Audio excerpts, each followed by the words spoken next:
There are two ridge and hip assemblies provided by EDCO to finish off the peak of a roof, vented and unvented. This video will overview the components and steps for installing the trimline vent system for a vented roof area. For more information about ventilation requirements or installing an unvented ridge assembly, please contact EDCO Products.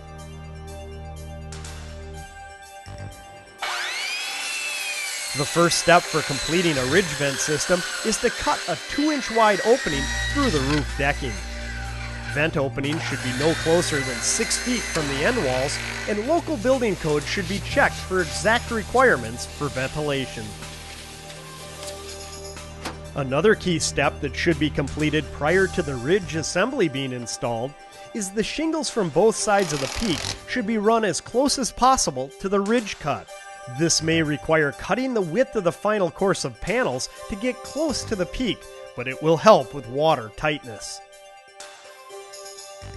When the final course of panels are fastened and sealed, the trimline vent system can then be installed. Bend vent pieces to match roof pitch and install along the full length of ridge. Fasten evenly and through the venting foam to properly secure to the ridge, and make sure any seams between joining pieces are properly sealed. The next step is to add the starter base, which will also need to be bent to match the roof pitch and then properly fastened.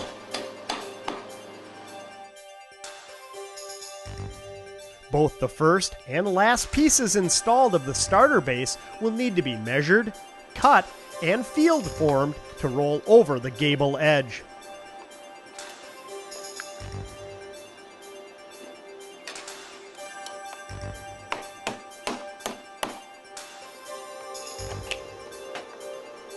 The starter base is then completely covered with ice and water, so all seams and fasteners are properly sealed.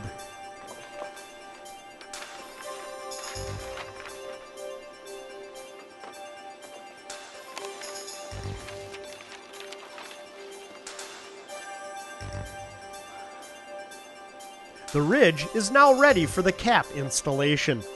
Similar to the ridge starter, the first and last ridge caps will need to be field formed to wrap around the gable ends.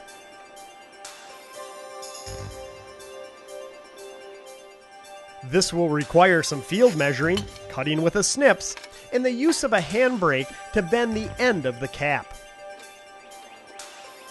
Once the first piece is pre-formed, it can be installed to start the ridge.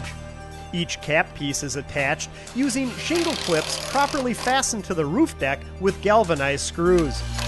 2 clips should be used for each cap, and screws should be long enough to penetrate the roof decking. Upon reaching the last cap, it will once again need to be measured, field cut and bent, and then pre-formed before installing. A snug fit should be achieved with the cap wrapping tightly around the gable and secured with color-matching screws from underneath.